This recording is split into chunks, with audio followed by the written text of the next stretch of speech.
Welcome to the Daily Dev Talk with me, Adrian Nantchev, where we explore and share experiences, stories, and lessons 7 days a week from across the games industry, helping you make the best game you can. Stay tuned for today's episode. Good morning, Overload Nation.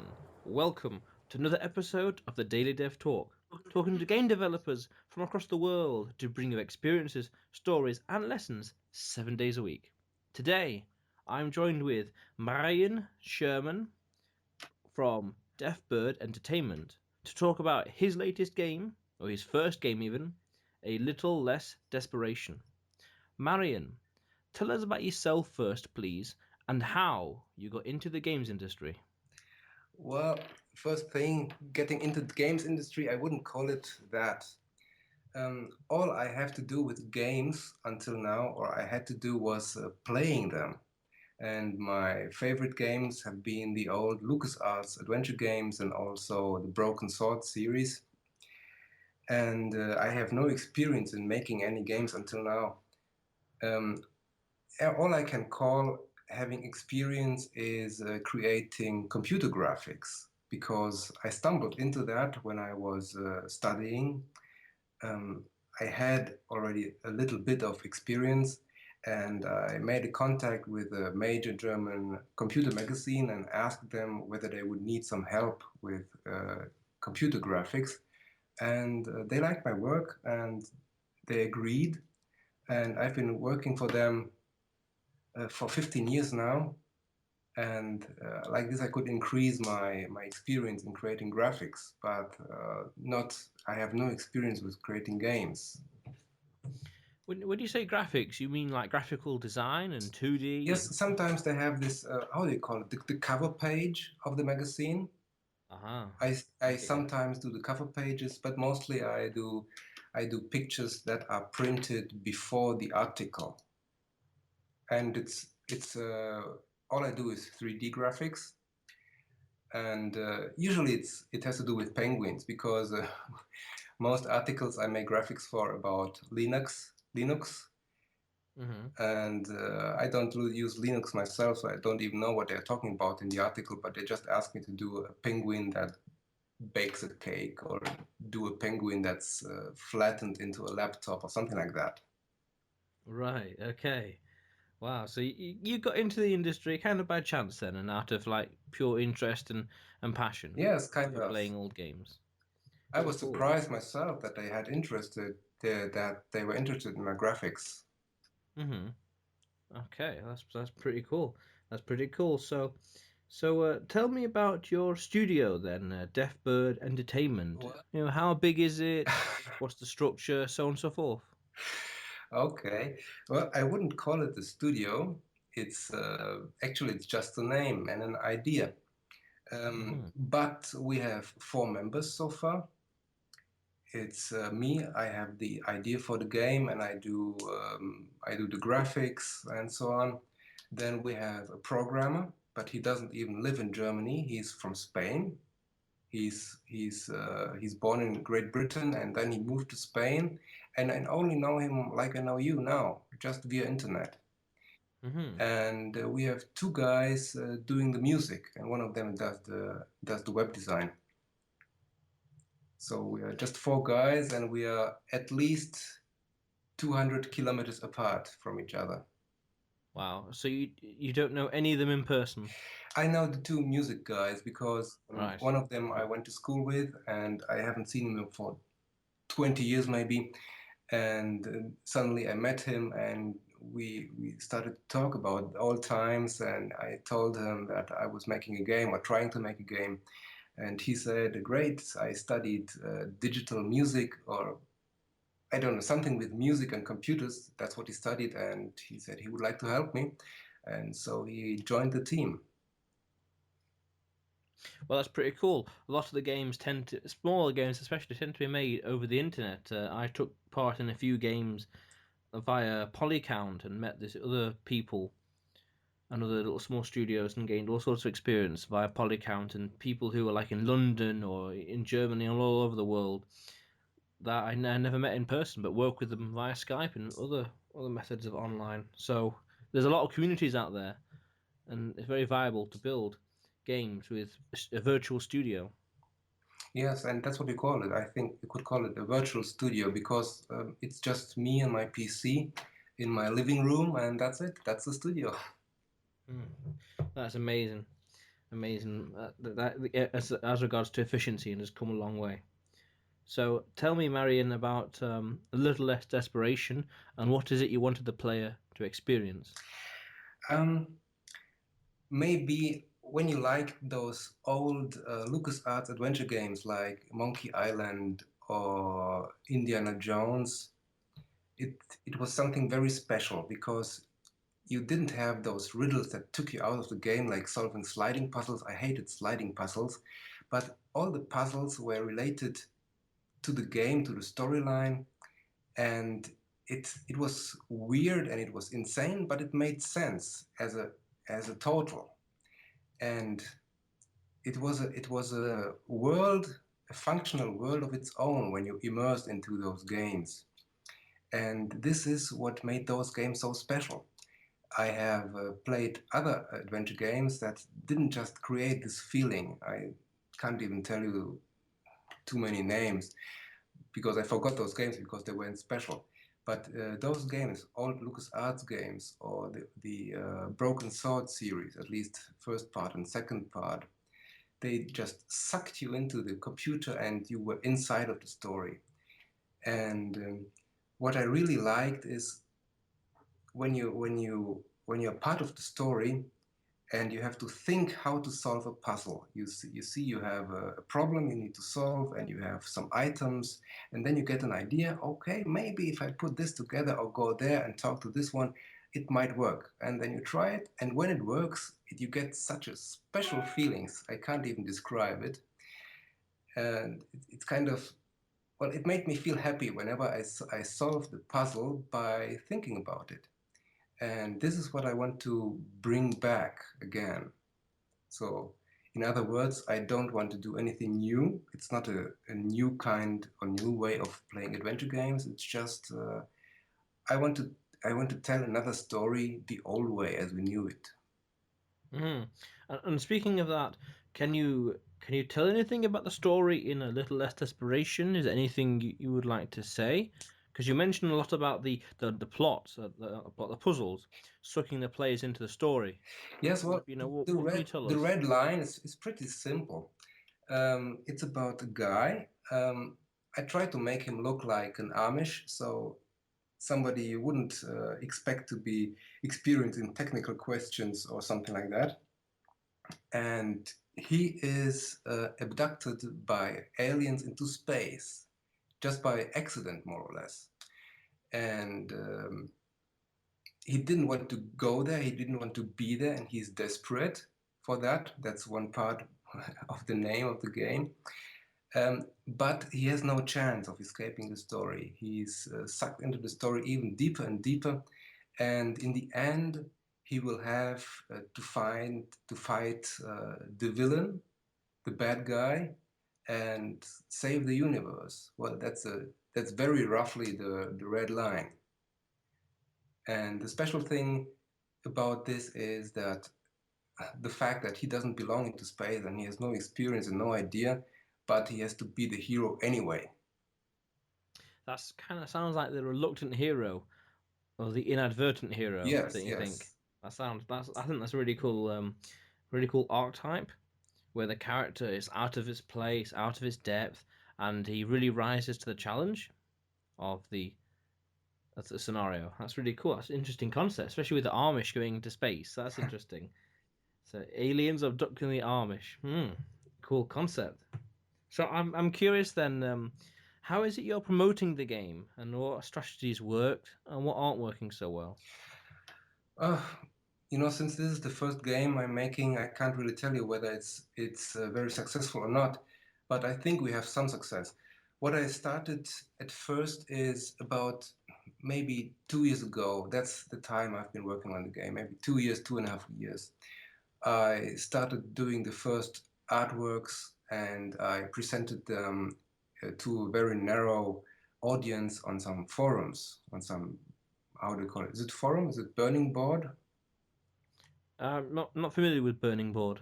Uh, it was the forum. You know what is forum? You Yes. put okay, then it's the same word as in German.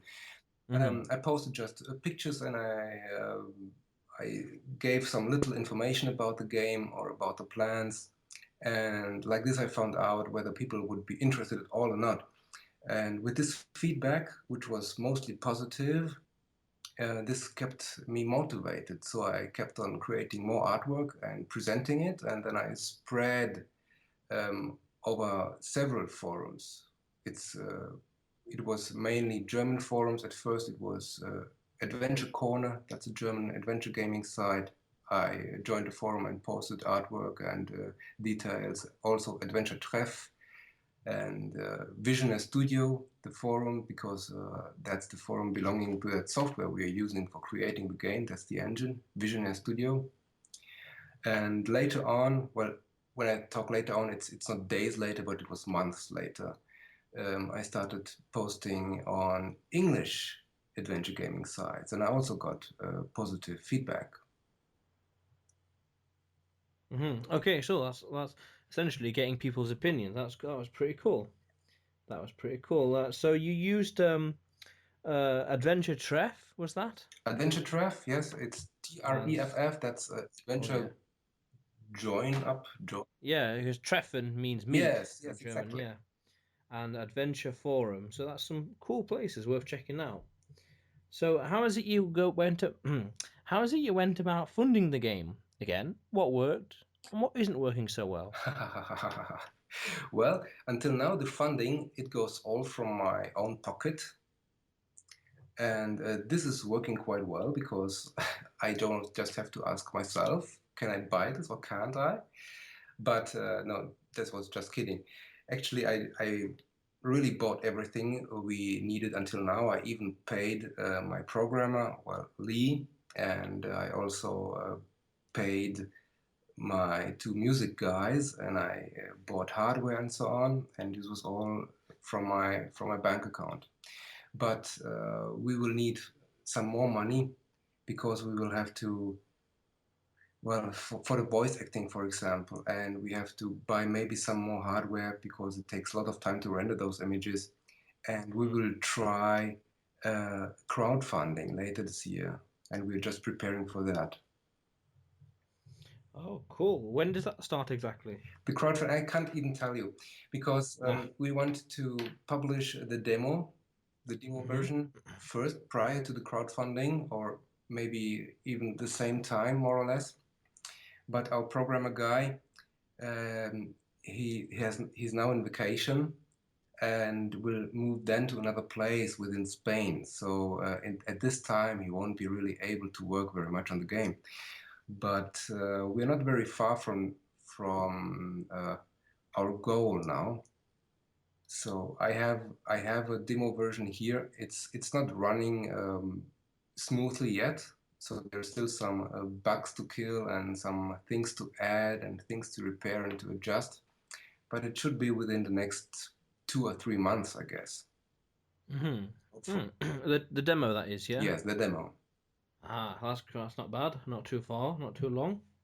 So I'm curious then, and considering the game has yet to have a demo, thus far, was there anything that was cut from the game, and why? Cooked, that's deleted. Cut. Yeah, deleted. Yeah. Ah, okay. Ha. Maybe it would have made the game too big or unfun or too complicated. Oh, well, yes. There's a good example for that because the voice acting. I did the voice acting for Jacob myself. Well, for now, for the demo, but I think we'll get a professional guy for the real game. But at first, we tried to make it as funny as possible. But this made those lines I recorded and I wrote down, they were just too long. Well, they were amusing, but it would annoy the player just to listen to every line for several seconds or 10 seconds, 15 seconds, because you couldn't go on with, and you wouldn't have any real information for going on. So we went away from the idea of having every line a joke, and Hmm. we killed almost all of those lines, and we tried to be much shorter and to the point, and still try to be kind of funny. This was quite hard anyway. Oh wow, yeah. Otherwise, it would have turned into something like Duke Nukem, where every other line is a pun or a joke, and it would have been too silly, don't you think? Yeah, the silliness, I wouldn't mind about the silliness, but just the length. When I remember some of the games I played earlier and the dialogues were just too long, and you didn't really find a point in the lines or in the dialogues. It was just annoying, and this would rather take you out of the game again. So Hmm. when you keep it shorter, I think it's better for the game, for the gameplay. Oh wow, definitely keep the voice short. That's interesting, worthwhile knowing. So, what was the biggest thing that you learned while working on the game? Um, it's about 100 times more work than you might expect when you plan doing a game. Because, for example, just the artwork itself, it's just so much work. Because I come from the 3D sector, you can say, and when you're working just in 3D and you have to deliver finished images, it's something quite different than delivering images for an adventure game. Hmm. Because you have to put in items that you can take away, and you have to see your character inside the game. It's scaled by the engine, and it's not original scale. And when he picks up any items, you have to take care of the character being on a different scale than the image was designed before. I don't know if I make myself clear, but it's a lot of try and error. Oh, definitely. You have to create so many test renderings or test artworks to see whether it fits when he reaches something to grab it, whether it's the correct height, and when it appears in its hand, it mustn't be twice as big as it was before, or half the size. Those things. There are a lot of more work than I have expected. Oh, I can understand that. Huh, getting things working. Oh, definitely. So, speaking of working, what was the worst thing that happened while you were working on the game, and how did you overcome it? Honestly, we didn't really have any really bad experience now so far. Now it's just the fact that it's so time consuming, and the worst thing is I have practically no spare time. So this interview, talking to you, that's my spare time. And when I come home from work, I Mm. I I I spend some time with my wife and my little son. And when he goes into bed, I don't watch a movie or something as others do, but I sit in front of my PC and I start working until I go to bed. And even sometimes, rarely, in the morning, when I wake up, I do some little things. And at work, I bought a laptop for that. When I have some time off at work, I have some small pauses in between, and I can do some additional work on the PC on my laptop at work. So maybe that's the worst thing. You don't have any spare time if you really have this project. Hmm. Oh yeah, very time consuming. But I hear that I hear that some people's experiences found that when the game was created, after months of work, it felt like a badge of honor as regards to saying that this was their work, this is their masterpiece, their art, and they are proud of it. Well, I hope to get that feeling too. And I already had this feeling a little bit when I presented, for example, the trailer. I don't know if you have seen it or not, or the artwork, and I got positive feedback. So I was proud of that too, and this kept me really working on it. If Hmm. people had said, "No, don't do it. It's boring. It's stupid," I think I would have stopped. Ah, oh, definitely. I get you. If you'd given in to the discouragement. So, what was the best game dev purchase you made? Whether it was a software license, a top quality piece of hardware or equipment, or simply a good chair, a good desk, and a second monitor. I could put you a hook to all of those points. I have bought.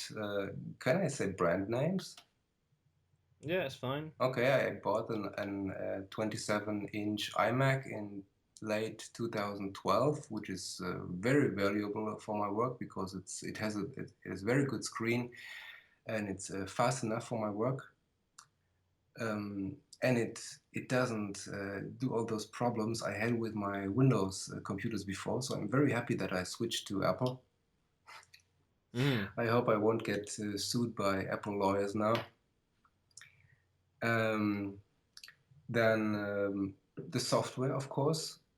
It's a software I've been working for the last, I think, 15 years with. It's Cinema 4D. Mm-hmm. Actually, I'm using an own license now because I wasn't sure about using the studio's license I work with. Well, I still do the graphics for this magazine, and they're done by a studio, and I'm kind of a freelance part of that studio. And so I got my own license. The good chair, of course. I don't know if you can see it. You can see it. I have this kind of swinging chair. It's attached to the ceiling with a rope, and it's like a sofa. I can really relax here, and it's right in front of my PC. And the table is important. It's tiny. It's hardly bigger than the stand of the iMac, and the keyboard size plus a little space for the mouse to move, because this forces me to keep it in order. I can't put anything on it. I can't put a glass here and a bottle over there. It's impossible. Of papers. When I have papers, right now I have papers, but they're disturbing me.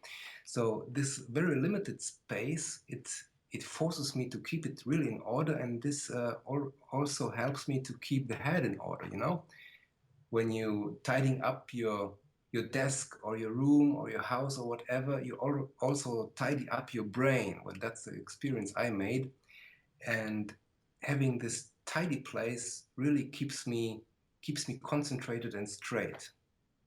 Mm-hmm. Oh, that's an interesting concept. Minimalist, I think the Oh word is. yes, oh yes. Minimalist. I try to keep everything as simple as possible. I like that. I like that a lot. So, what game dev related book, lecture, or learning resource can you recommend, Marian?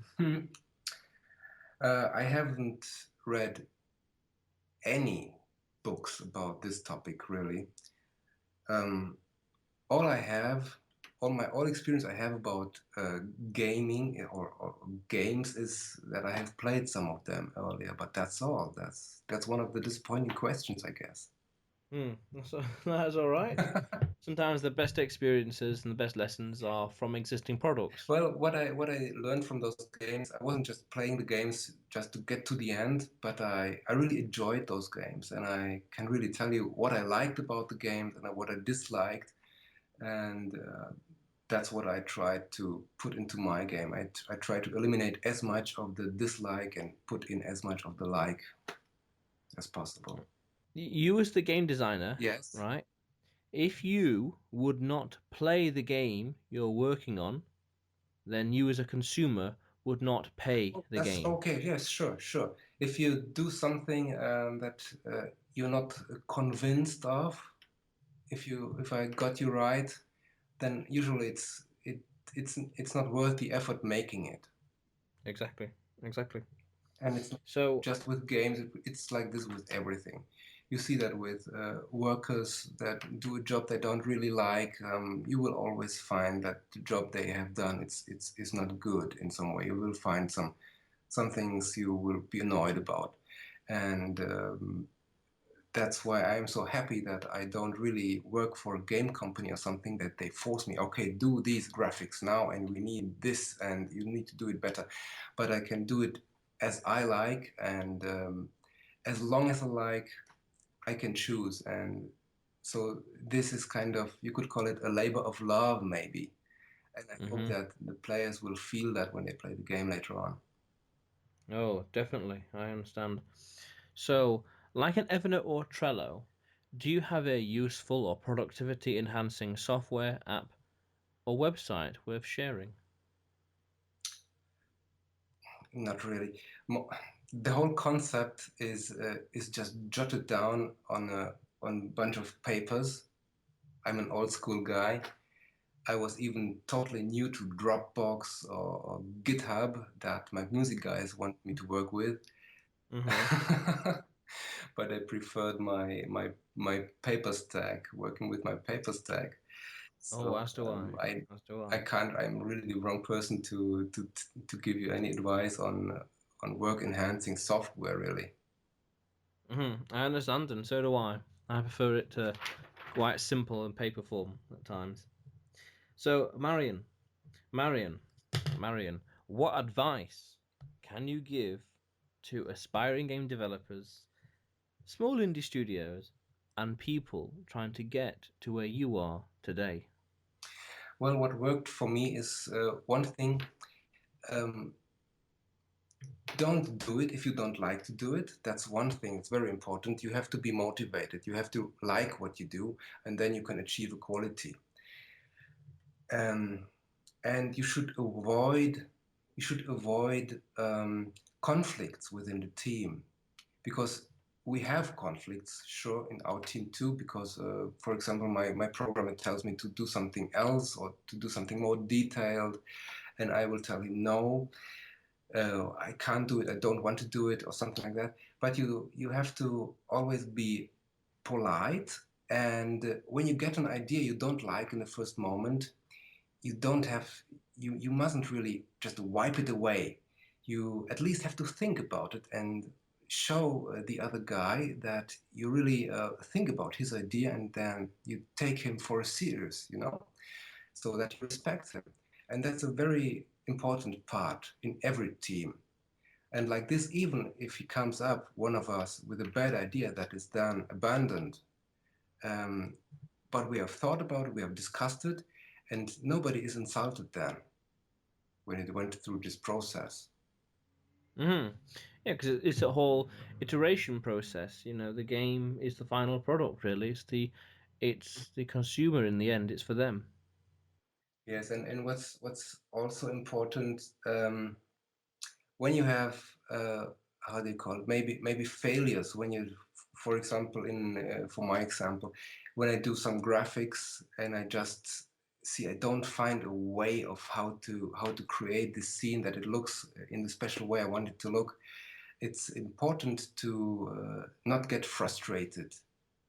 If you feel you're working on something and you start being frustrated, it's maybe better to stop the work for that day and try it Mm. again the day later. Or Oh yeah, definitely, because definitely. when you get frustrated, you get less productive, and this might kill the whole project.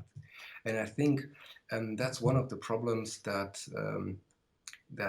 many indie games have, or those virtual studios, that people they just lose interest or get frustrated and lose motivation, and this might cause the whole project to die. I have seen several of these things happen, and I'm really happy that although we are earning no money so far with this thing, that I could keep my four guys together until now. Definitely, I understand that. You got to keep your motivation and keep an interest in it. Otherwise, yes, the quality goes down. Oh yeah, So, so Marion, what is next for you, and what's the best way to contact you? the best way contacting me is I'm sure we are mail or Facebook or Skype is also fine. And what's next for you? You mean what I will do next now today? Yes, that's right. You mentioned a demo and a Kickstarter. Anything else? Well, we are parallelly while our programmer is doing his moving. I've been working on the artwork for the whole first chapter of the game. We will publish the game chapter-wise. The demo will be actually in the first part of chapter two, so it's not the beginning of the game. So you will be thrown into the game, and you will start in the middle of it. And we chose that for several reasons. Reason number one is because of practical questions. The game, the chapter one will start in a pretty large area. You will have access to many rooms already, and you have to find the puzzles. and this would be just too big for a demo. And chapter 2 starts with Jacob being in a jail cell on a spaceship. And this is very limited. You have this one room. The demo will contain 3 rooms only, and the first puzzle will be how to get out of the cell, and then how to get the ship evacuated. So you have just a very limited space of where you can move Jacob around, and this is what it makes so practical. And it still doesn't look like artificial limitation, like we would have to do it with the first part, just let him have access to 3 rooms and have no reason for that. I don't know if you get what I'm meaning. Oh yeah, I understand. But You're giving the player too much choice when they don't understand the game per se, and you don't want to release too much of the plot, perhaps? that's too a reason, and another reason that's important is the first part plays on Earth. Well, first chapter 1, he's not abducted yet, and this might lead maybe in a demo where you don't really have an overview over the game, just a little bit. This might lead maybe into a wrong direction because you're just playing an Amish guy who's walking through a forest or something. Well, it's a forest mainly at the beginning. And this is maybe not as interesting, but the heart of the game will be this Amish guy on a spaceship and in space, and that's why we put the demo into chapter 2. Well, all this is great to hear, Marian, and this sounds quite exciting and an unusual concept as well, with aliens abducting the Amish. But it appears that now we're out of time for this episode of the Daily Dev Talk. It was great talking to you, Marian, and wishing you well on your future endeavours, especially with the Kickstarter and the demo yet to come. Thank you very much. And really, stay tuned, Overload Nation. More episodes to come. Thanks for listening to today's episode of the Daily Dev Talk with me, Adrian Nantchev. If you are a game developer that wants to get your name and game out there and to share your experiences and stories, or you have feedback or opinions of the show, then contact me at info@gameoverload.co.uk. That's info@gameoverload.co.uk. Stay tuned for tomorrow's episode, more to come.